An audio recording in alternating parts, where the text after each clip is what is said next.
Hi, Coach Joe Lucas, and welcome to the Magellan Network Show. For nearly 30 years, I've been focused on helping advisors become the best both personally and professionally. This show is dedicated to sharing with you tools, tips, strategies, distinctions, things that are working now. I'd love for you to take a moment, and if you're watching this on YouTube, click the like button and also the subscribe button so you get automatic updates. And if you happen to be listening to us on a podcast, make sure you're subscribed to the podcast and you leave a positive review for us. Now, with that said, let's get to today's episode. Hi, it's your Coach Joe Lucas, and welcome to this episode of the Magellan Network Show. Today we're going to do something a little bit different. We're going to just have a random conversation about a couple of things that have been on my mind to basically, if you will, paraphrase some conversation I've had with some prospects, people that are looking to engage me or my team as their coach. And with that being said, let's kind of jump into it. Here we are, we're almost into October, believe it or not. And, I think a lot of times in this space, now I'll be doing this for nearly 30 years pretty soon. And I've seen a lot from tech bubbles to 9/11 to 08, 09. I could put a pandemic now on my list right of experiences. And here are a couple things I think are really important. I often hear how hard advisors work. I got referred to a person, we had a conversation. I personally don't think it's going to go anywhere. I don't think we're a good fit. But the conversation was, hey, I've been at this for 20 years. I work really hard. I don't understand why I'm not more successful. I put the time in and, blah, blah, blah, right? And so I'm listening to, and by the way, this is a great human being, great person. It's not a question of their character. It's just that they don't see the world as I see the world, and that's usually a cause for pause. They see the world, they see success in this game as a very binary situation, which is the harder you work, the longer you work, the more money you make. And I'm here to tell everybody, and you may or may not agree with this, that's true, but it's not. And here's what I mean. It's true when you're in a certain business model. So let me give you an example. First 5 years, right? Some of you can remember those days. Remember those days, right?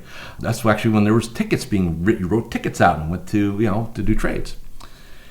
And, you put the time in because you had to. Because you can only make money from market open to market close. Pretty simple, right? And you left that day with what? Certainty. You knew if you were successful or not by the amount of tickets and commissions you drove that day. So for the first 5 years, it is about energy and effort and time. You have to learn, you have to fail, you have to take a lot of action, right? You've got to put the time in. But at year 10, 15, 20, it's not just about that. There has to be, I use the term shifts and pivots, okay? So for those of you watching the video here, you'll kind of see it, right? So let's just say I'll keep it that simple. Hey, in the first 5 years, we got ourselves to $500,000 of top line revenue, which is good, right? But now you want to go to $1 million. Can you double your efforts from 500 to $1 million? Chances are 90% probability, no, you can't. You're not going to work 16 hours a day. You're not going to work nights and weekends, right? So what we talk about is shifts. So for those of you watching, I'm going to draw a horizontal line, right? So the shift is this. So what does the shift look like? Maybe we need to go get a junior advisor. Maybe we need some admin help. Maybe we need to take a look at our infrastructure, right? How we're doing our marketing, our branding, our biz dev, like all those things. That's what we call the shift. Once you figure out what your shift needs to be, and then we call it the pivot. So now I'm doing a vertical line, right? And so to get from, let's say, hey, I grew my game, I got to $500,000, I'm kind of hitting the ceiling, right? I can't seem to break through what's going on. Well, because you can't apply more pressure. You got to change. So we get out. So we're here, right? Now we're going to shift, right? So there's a horizontal line. Now we're out from underneath our constraints. Now we're going to pivot up because we created a fresh new lane, because we created a new business and a new mental model. So it's not just a business model, it's a mindset / mental model. For the first 5 years, it is about time. You got to put the time in, you got to fail, you got to figure this out, you got to make yourself sustainable, right? Every year you're in this game, time becomes less relevant. Here's why. I hear it all the time. Joe, I work really hard in my business. I said, well, what does that mean? Well, man, I'm up at 6 o'clock. I'm in the office by 7:30, and some nights I don't get out here till 6 o'clock. And I'm lucky to take 2 weeks of vacation a year. I said, okay, so tell me about the last 5 years production-wise. Now, I'm also going to add this into the conversation. We've had, other than a little blip last March, and the last real blip was like 08, 09, we have had a sugar high market for literally a decade. I want you to think about a decade. All conditions are temporary, right? Inevitably, we are not going to have this.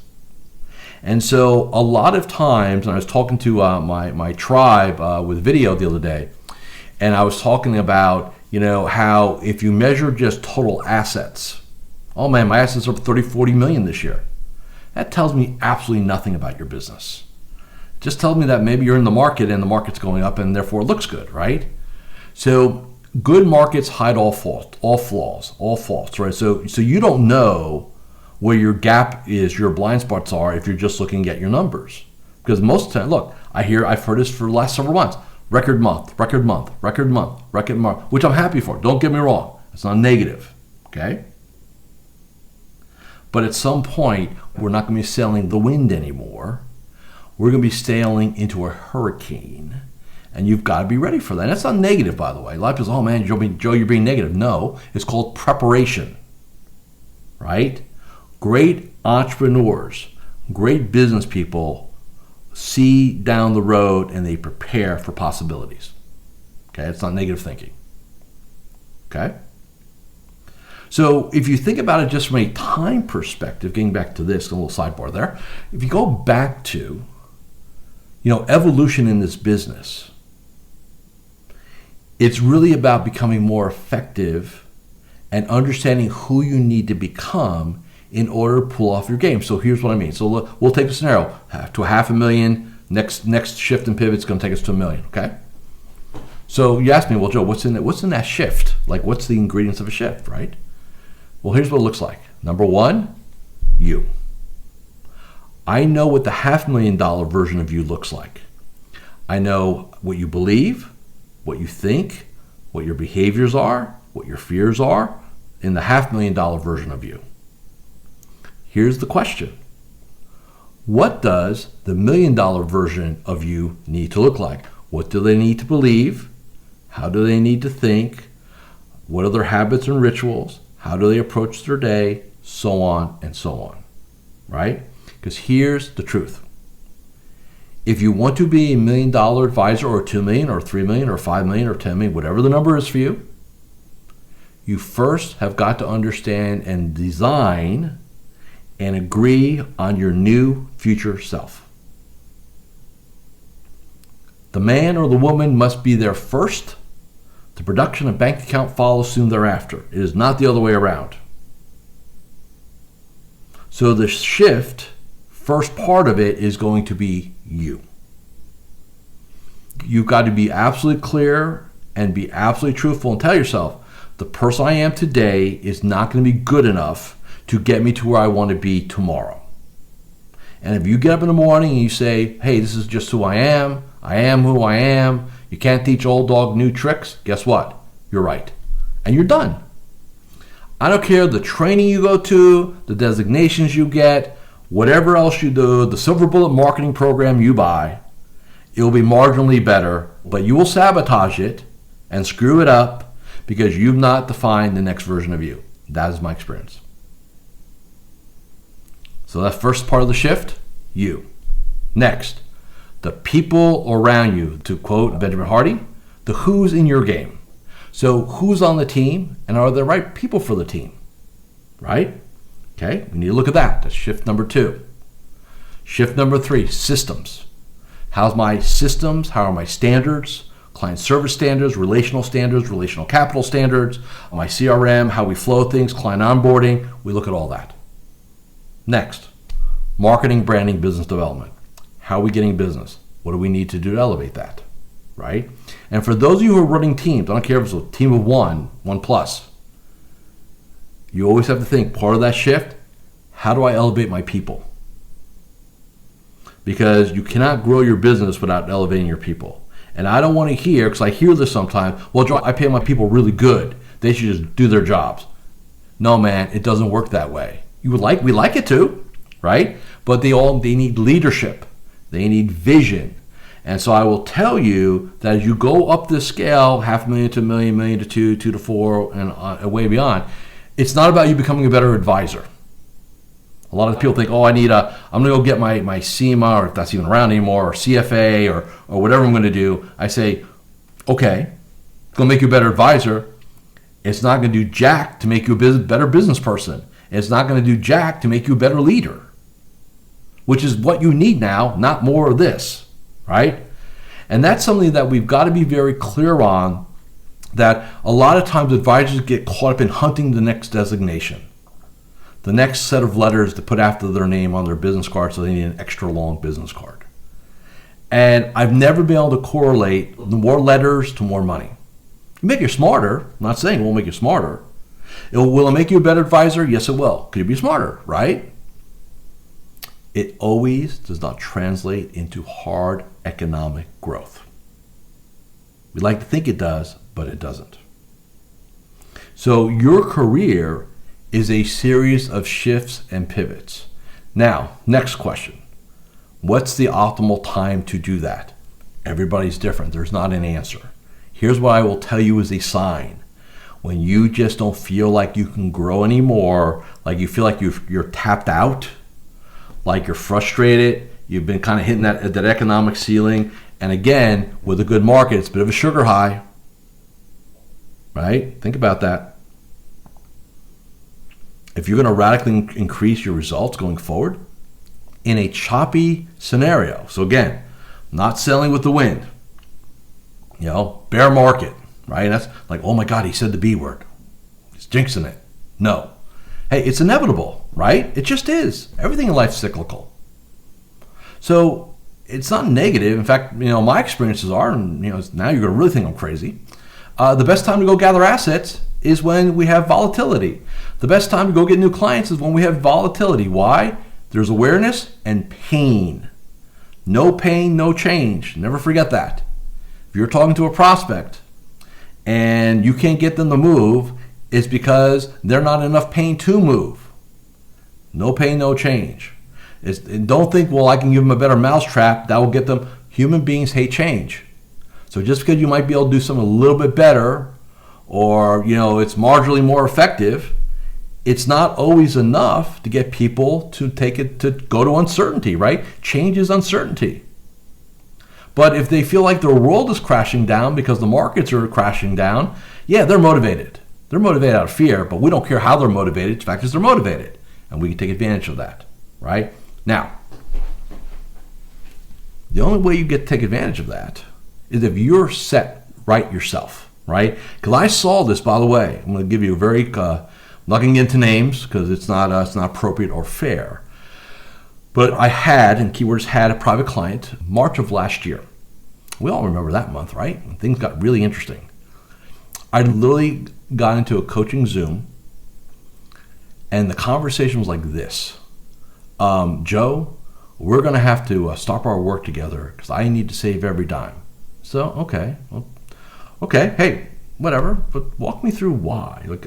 I said, look, hey, that's an interesting way to start our conversation today. Read me in, talk to me, right? And for about 10 minutes, this person went into a dissertation about COVID was going to put us back in the dark ages, that we're going to be in a depression, that there are going to be bread lines, and there are going to be a bunch of homeless people, and our economy is going to crash. And this is like an emotional, I no doubt in my mind this person believed this. Then I asked one question when he got done. So as you're talking to your clients today, what are you going to tell them? Stay in the market?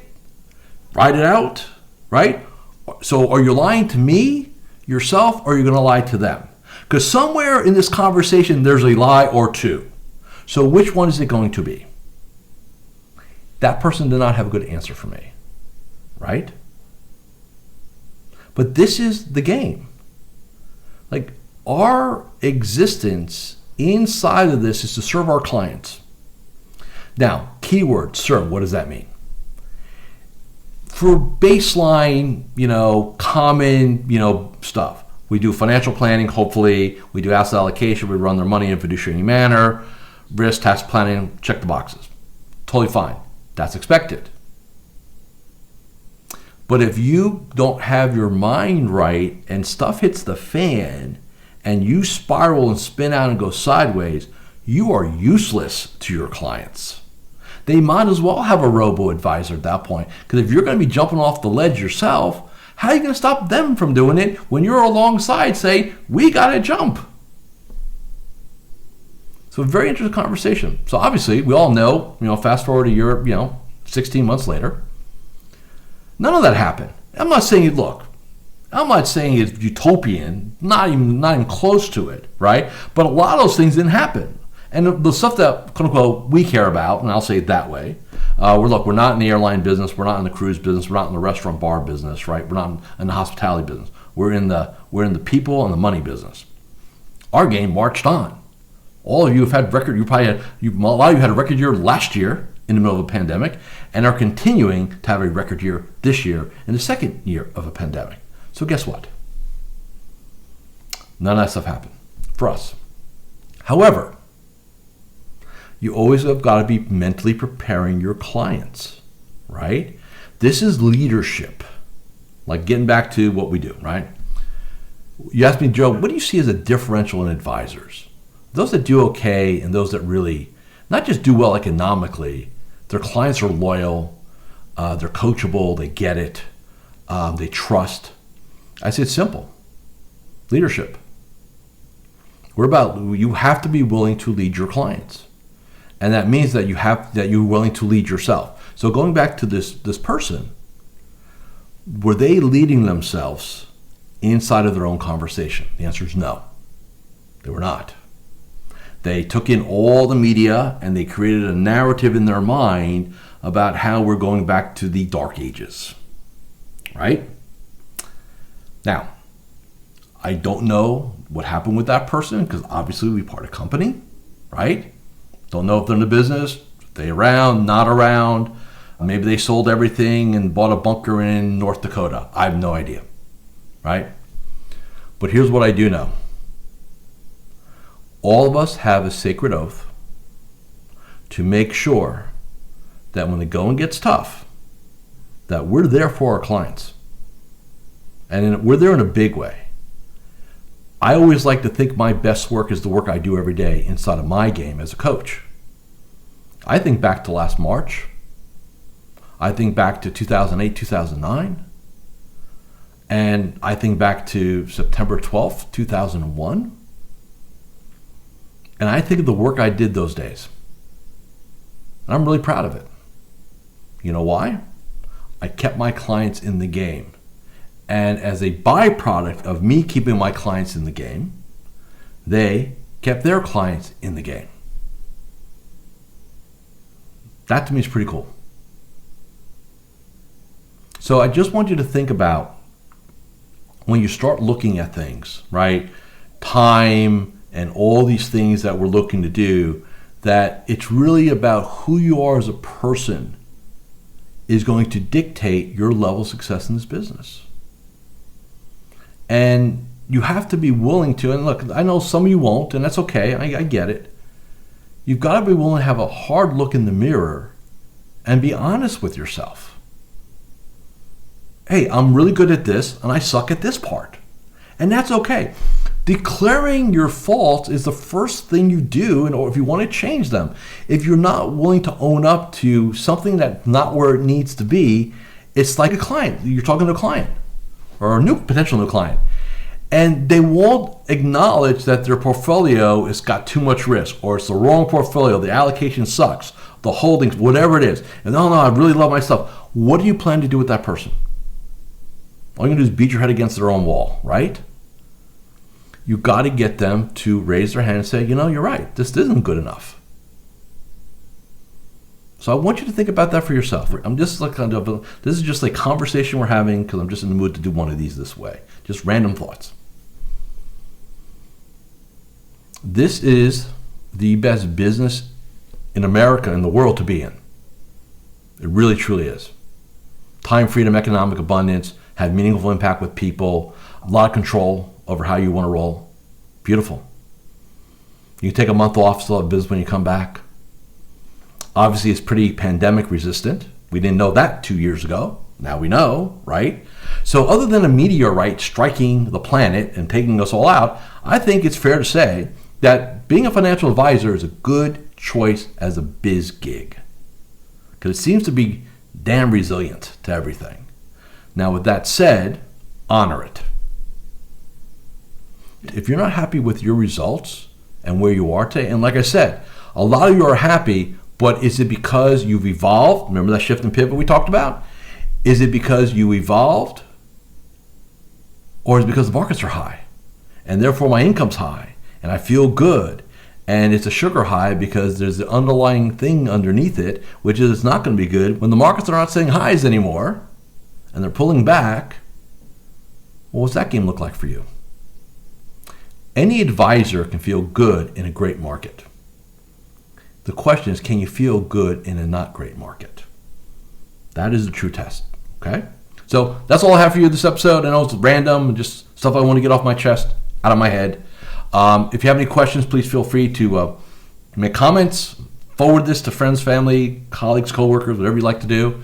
And if any of this made sense, and hopefully some of it did for some of you, come join me inside of Magellan Network, and let's have a conversation about making you the best version of you. I came up with this new tagline, by the way, real quick. And we talked about this with my marketing team. You know, somebody said, well, Joe, you know, what are you really good at? Somebody asked me this, Joe, what are you really good at? I said, I'm really good at becoming an expert in my clients' dreams, goals, visions, and ambitions. That's what I'm expert at. I serve my clients. Their success is my success, period. End of story. Whether it's a personal relationship or it's a group game inside of Magellan Network, it's irrelevant. I exist to serve my clients. Thank you for listening. Thank you for watching this episode of the Magellan Network Show. See you all very soon. Thank you for watching or listening to this episode of the Magellan Network Show. Hey, if any of this resonated with you, I invite you to come to MagellanNetwork.net, and we have a powerful group coaching community of like-minded advisors. Come in for a trial. You and I will have a one-on-one conversation. Let's see if I can help elevate your game, both personally and professionally.